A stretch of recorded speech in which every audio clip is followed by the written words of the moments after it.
At 9 p.m. on a rainy Tuesday, Evelyn Harper sat in a paper gown that never fully covered her knees, staring at a poster on the wall that said "Health is a journey" in cheerful colors, like pain was a hobby. Her hands were folded the way her mother taught her, polite, quiet, no trouble, and still they trembled. Not from fear. From the nerve fire that had licked her spine for so long it felt like it had signed a lease. Across from her, Dr. Calhoun didn't look up from the chart at first. He tapped his pen twice, the little impatient rhythm of someone already late for the next patient. "Well," he said finally, "your imaging isn't great." Evelyn waited for the part where he explained what that meant for a human being who still needed to cook, bathe, walk to the mailbox, and sleep without bargaining with the ceiling at 3 a.m. Instead, he sighed like she'd asked him to solve the world. "Or old are you again?" 78, she said. He nodded as if that settled the matter, like age was a stamp that closed a folder. "You're too old for surgery." The words landed clean and sharp.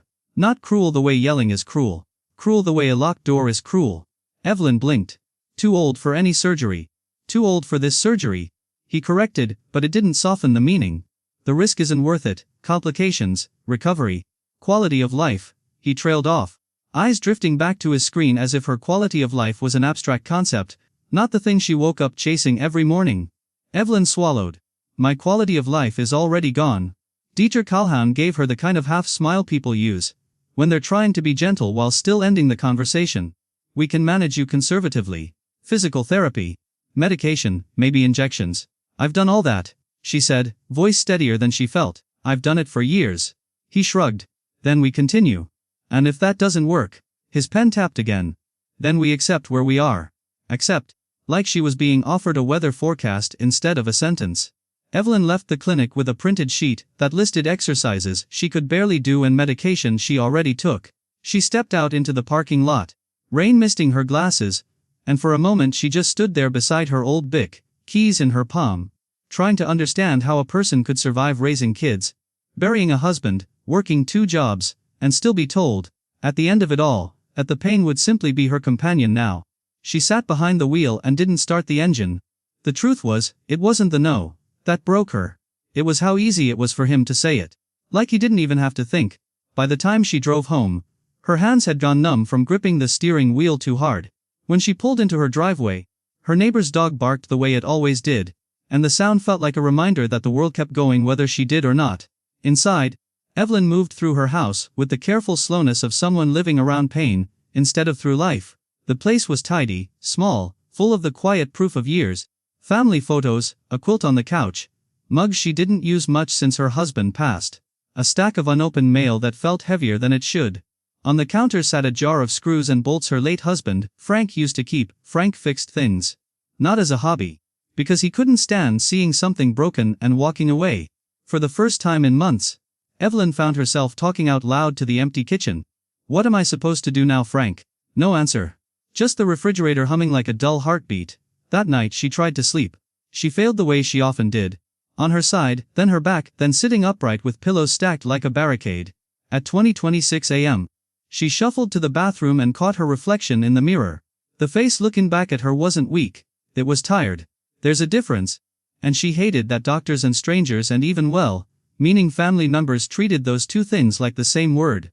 The next morning, she made coffee she didn't want and stared at her phone. Her daughter lived out of state. Her son worked nights. Her sister had her own health problems. Evelyn didn't want to be the burden again. She'd spent her whole life making sure she wasn't. But pain has a way of shrinking your pride. It forces you to decide what matters more, dignity or relief. At 11:03 a.m., Evelyn called her daughter anyway. Her daughter answered, voice bright in that forced way people use when they sense something heavy coming. Evelyn tried to keep it simple. "The doctor said I'm too old for surgery." A pause. "What does that mean?" "It means he's done with me." "Mum, I'm fine," Evelyn lied automatically, and then she surprised herself by saying the truth right after. "No, I'm not. I can't live like this." Her daughter inhaled sharply. "Okay, we'll find someone else." "Where?" Evelyn asked. "Who's gonna take a 78-year-old with a spine that looks like a broken ladder?" Her daughter didn't have an answer fast enough, and Evelyn didn't blame her. The healthcare system wasn't built for fast answers, unless you were bleeding in the right place. After they hung up, Evelyn sat at her kitchen table with her laptop open. She typed into Google with 2 fingers, the way Frank used to tease her about. "Too old for surgery, spine specialist." The results were a mix of ads and articles and forums full of people arguing in all caps. She clicked for an hour, reading stories that sounded like hers, patients dismissed, told it was normal aging, told to be realistic, told to accept. Then she found something that made her stop.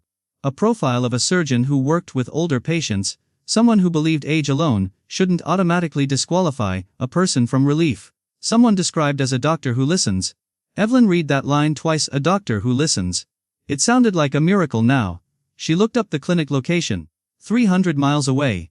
It might as well have been the moon. Evelyn stared at the distance on the map and felt the familiar wall rise up in front of her. Money, travel, timing, how to even get there, how to sit in a car that long without screaming. And then she thought of the last time she'd driven more than an hour. Frank was still alive. Her back was still bad, but not this bad. She could still grit her teeth and pretend. Now she couldn't even stand at the stove long enough to finish making eggs. She closed the laptop. The hope was too painful. 2 days later, she forced herself out of the house because running out of groceries is its own kind of emergency when you live alone. She drove to the local market, moved down the aisles with her cart, like it was a walker, and tried not to notice how quickly other shoppers passed her.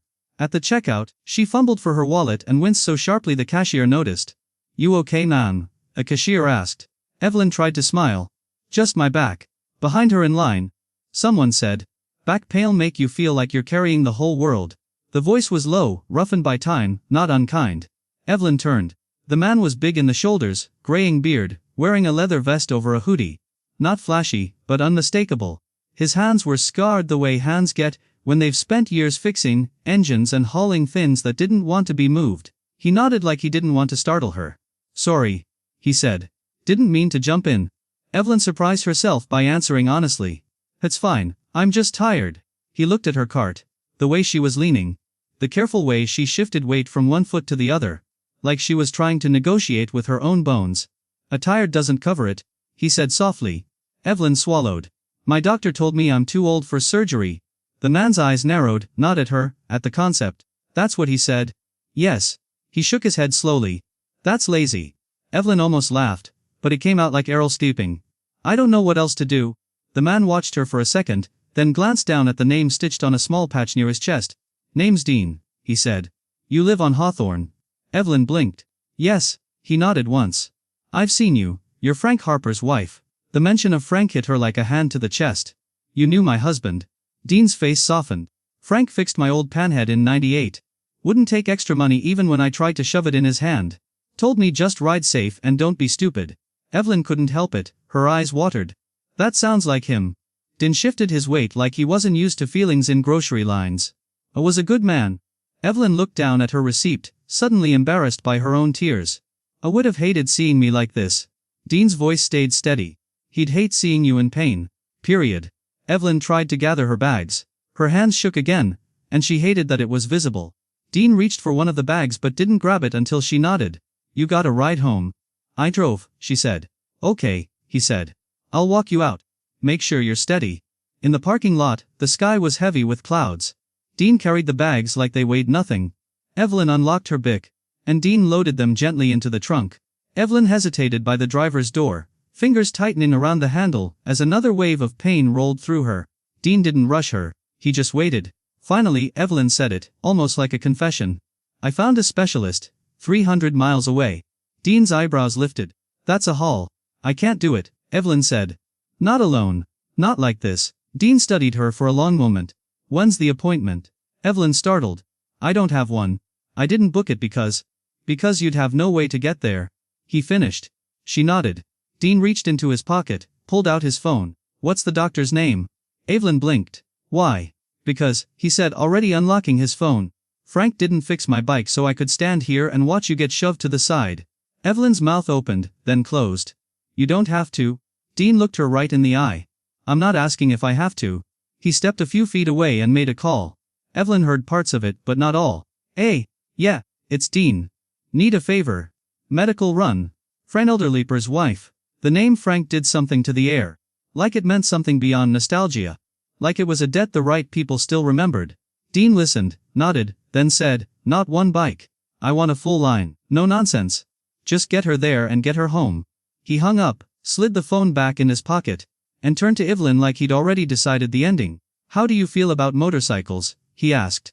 Evelyn gave him a look that was half disbelief, half warning. "Dean," he raised a hand. "Just hear me out. There are people I ride with, we do runs, charity stuff, funeral escorts. Sometimes we do this, we don't like watching folks get abandoned." Evelyn's heart thumped. "Who do you ride with?" Dean didn't say it like a boast. He said it like a fact. "Hill's Angels." Evelyn felt the world tilt a little. Her first thought was the headlines, the stereotypes, the stories people told to feel safer about their own boring lives. Her second thought was Frank. Frank never judged a man by his patch. Frank judged by actions. He believed in tools, not talk. Evelyn inhaled. "What are you saying?" Dean said, "I'm saying if you can get that appointment, I can get you there." Evelyn tried to find a reason to refuse, but hope was already pressing against the door inside her, trying to get out. "And you're sure?" she whispered. Dean nodded. "Book it. Then call me." Evelyn went home and sat at her kitchen table like she was about to do something illegal just by wanting help. She called the specialist's office. The receptionist was polite but firm. The earliest consult was 3 weeks out. Evelyn almost accepted it automatically. 3 weeks was better than never. Until the pain flared hard enough to make her vision blur. "I'll take it," she said quickly. They gave her the date, the time, a list of records to bring. When she hung up, she stared at the appointment confirmation like it might evaporate if she'd blinked. Then she called Dean. He answered on the second ring. "You got it?" "Yes," Evelyn said. Her voice shook. 3 weeks. Dean didn't hesitate. "Good. I'll handle the rest." Evelyn sat back. I don't even know your last name." He chuckled, a short sound. "You don't need it." The next 3 weeks were a lesson in waiting. Evelyn gathered medical records, scans, paperwork, pages and pages of proof that her pain wasn't imaginary. She hated that she needed proof. She hated that she'd learned to speak in documentation. The week before the appointment, Dean stopped by with a small cooler. "What's that?" Evelyn asked from her watt supplies. He said. "Water. Snacks. Your meds go in here. Keep 'em cool." Evelyn stared. "You're really doing this?" Dean nodded. "We're really doing this." She hesitated, then said, "How many people are coming?" Dean looked mildly annoyed, like the answer should be obvious. 31. Evelyn's eyebrows shot up. 31. Dean shrugged. "You think I'm sending you out there with 2 guys and a prayer?" "No, we do it right." Evelyn tried to process the image. 31 motorcycles, a woman in her late 70s, a 300-mile ride to a specialist, and the quiet audacity of people deciding she mattered. "Why?" she asked again. Because she still couldn't make sense of it. Dean looked past her into the house, eyes catching on Frank's photo on the shelf. "Because Frank was good to us," he said. "And because somebody told you to get on the garbage heap." Evelyn's throat tightened. "Really said that?" Dee's voice hardened. "Then he's about to be wrong." The morning of the appointment, Evelyn woke up at 40:40 a.m. without an alarm, the way you do when nerves are louder than sleep. She dressed carefully, loose pants, soft sweater, shoes with the least amount of bending required. She packed her records into a folder, then into a bag, then checked it 3 times like she didn't trust reality. At 5:30, she heard it. A low rumble in the distance, not one engine but many. Like thunder that had decided to take the highway. Evelyn stepped onto her porch, wrapped in a cardigan, the dawn still gray. Her neighborhood was quiet. But the sound grew closer, then split into distinct notes. One bike turned onto her street. Then another, another. They came in a long, controlled line. Headlights soft in the early morning like a procession. 31 motorcycles parked with discipline along the curb. Not blocking driveways. Not revving. Not putting on a show. Just arriving.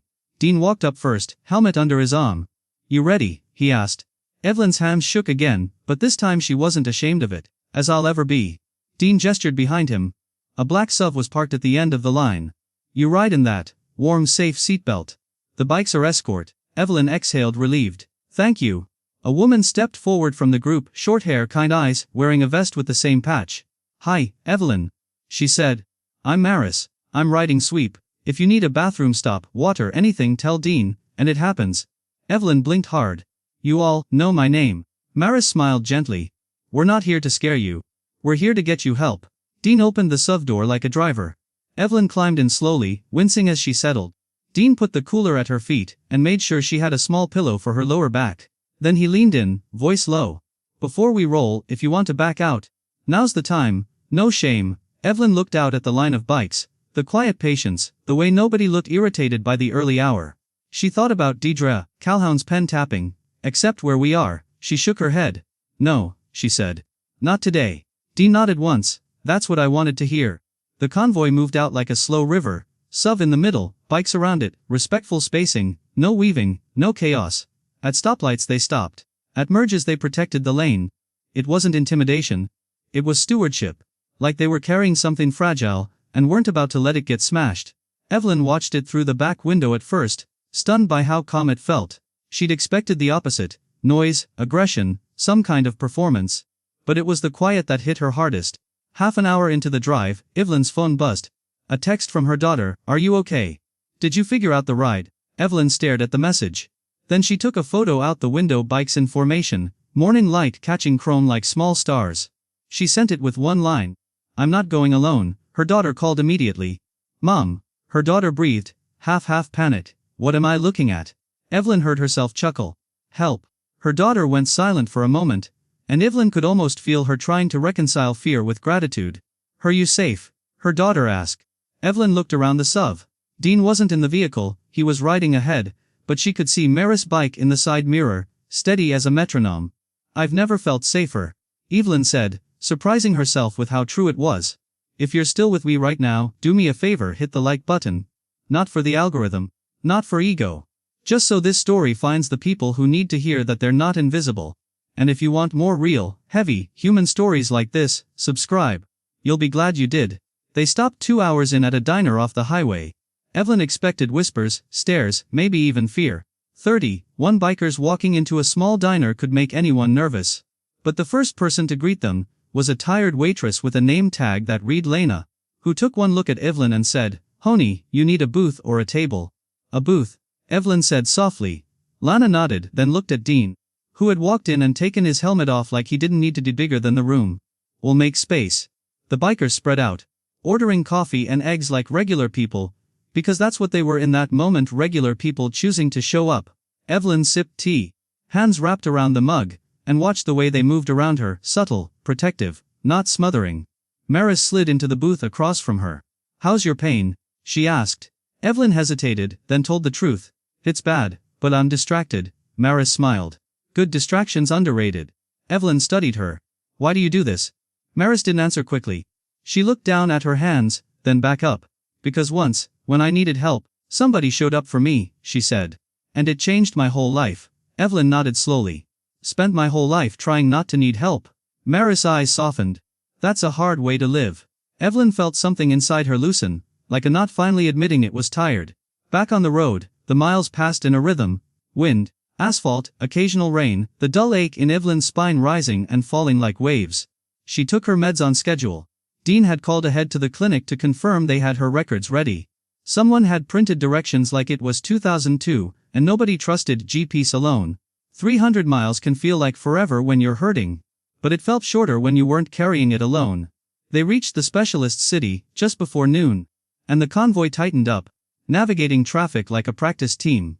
When they pulled into the medical complex, the security guard at the entrance lifted his hand, uncertain. Dean rolled up, visor up, voice calm. "Medical appointment, elderly patient. We're escort, will park where you tell us." The guard stared at the line, then at Evelyn in the SUV. Something shifted in his face. He pointed. "Overflow lot," he said. No blocking the ambulance lane." Dean nodded. "Wouldn't dream of it." They parked cleanly. Bikes lined up like they were measured with a ruler. Evelyn stepped out slowly, and pain flashed, bright and sharp. Before she could hide it, Dean was there, not grabbing her, just offering his arm like a gentleman from another era. Evelyn took it. Inside the clinic, the air smelled like disinfectant and money. The waiting room was quiet except for the click of keyboards. At the front desk, the receptionist looked up, saw the group, and blinked like she was trying to decide if she was in danger or in a story. Dean leaned forward slightly, voice polite. "We're here with Evelyn Harper. Appointment at 1. The receptionist swallowed. Yes, we have her. "Miss Harper, if you'll sign here." Evelyn signed, hands unsteady. Then the receptionist glanced up again. "Only the patient can go back." Dean nodded. "Of course." Evelyn turned to him, fear flaring. "I don't want to go alone." Dean's expression didn't change, but his voice softened. "You won't be alone. We're right here.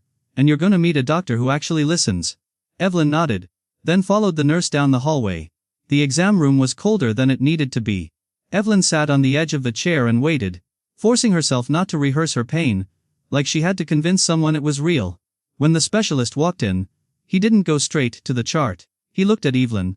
Not through her. Not around her, at her. "Ms. Harper?" he asked. "Yes. Adrelta Seed," he said, and he pulled up a stool so he was level with her. Not towering. "I read your records. But I want to hear it from you. Tell me what your days feel like." Evelyn's mouth opened. And for a second nothing came out, because nobody had asked her that in a long time. Not in a way that meant it. So she told him. She told him about the pain that stole her sleep.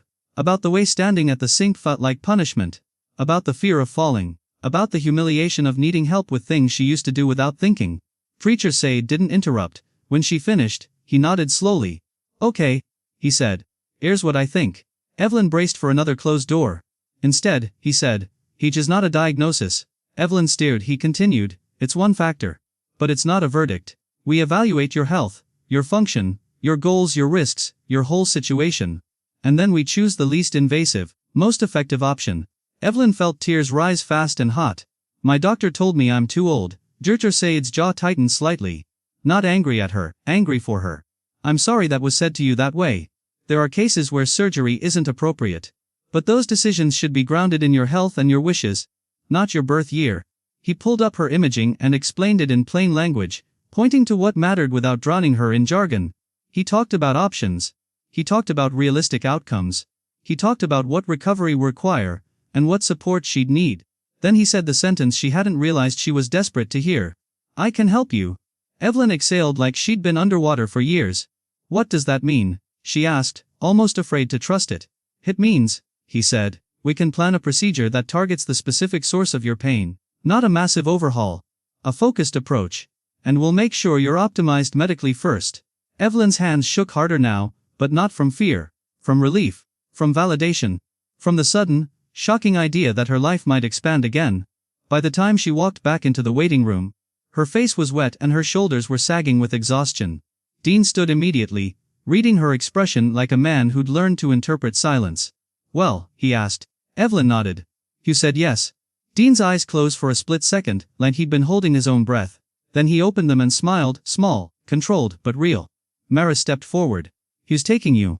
Evelyn whispered, "Is taking me seriously." The group didn't cheer. They didn't clap. They didn't make it about them. But one by one, they nodded like a promise had been kept. Outside, Dean asked, "You want to eat?" Evelyn laughed through tears.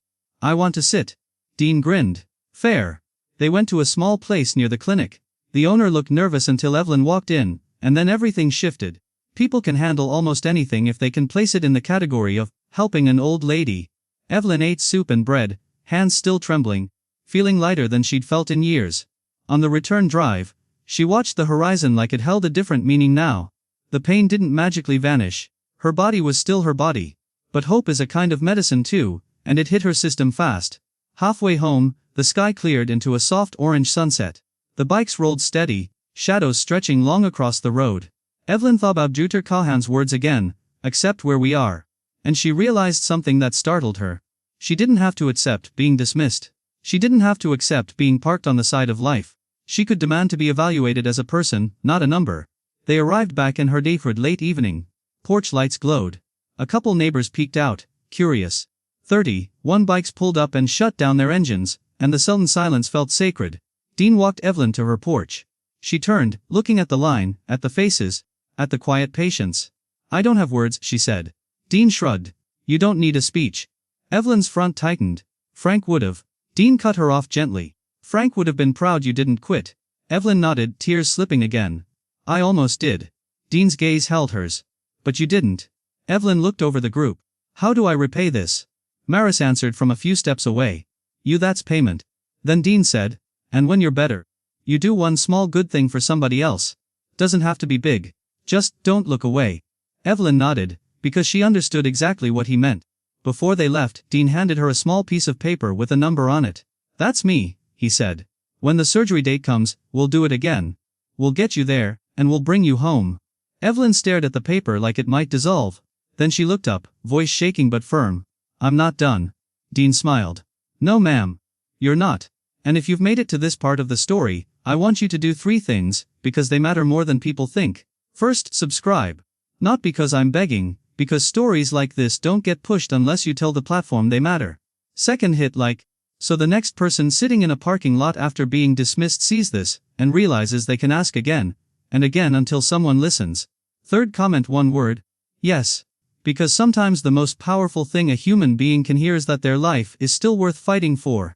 Evelyn went inside and stood in her kitchen. The same kitchen that had felt like a quiet ending just weeks earlier. She looked at Frank's jar of screws. She picked it up and held it like it was warm. You'd have liked them. She whispered to the photo. They're rough around the edges, but they showed up. That night, Evelyn slept for 4 straight hours. An amount that would sound normal to most people, but to her felt like a vacation. In the weeks that followed, she did what Dr. Said told her to do. She got cleared by cardiology. She adjusted medications. She built strength in small increments. The kind of progress that looks like nothing until you realize it's everything. And on the day of the surgery, long before sunrise, she heard thunder again. Not in the sky, on the street. 31 bikes. Waiting. Not because they had to, because they promised. And in a world full of people who say, someone should help, a promise is rare. Evelyn stepped into the SUV, pillow tucked behind her back, records in her bag, fear and hope braided together in her chest. Dean leaned in, voice low. You ready? Evelyn. She smiled. I was ready 300 miles ago. Dean, fair enough. The convoy rolled out as the sun rose, and for the first time in a long time, Evelyn didn't feel like she was heading toward an ending. She felt like she was heading back into her life. YouTube description: a doctor told 78-year-old Evelyn Harper. You're too old for surgery. No plan, no hope. Just accept it. But one unexpected conversation in a grocery line changed everything. A biker named Dean, someone her late husband once helped, made a call, and 31 Hells Angels showed up with one mission: get her to a specialist 300 miles away, who would actually listen. This is a story about being dismissed, refusing to disappear, and what happens when people choose to show up quietly, but powerfully. If you believe nobody is too old to be treated like a human being, hit like, subscribe, and comment, please.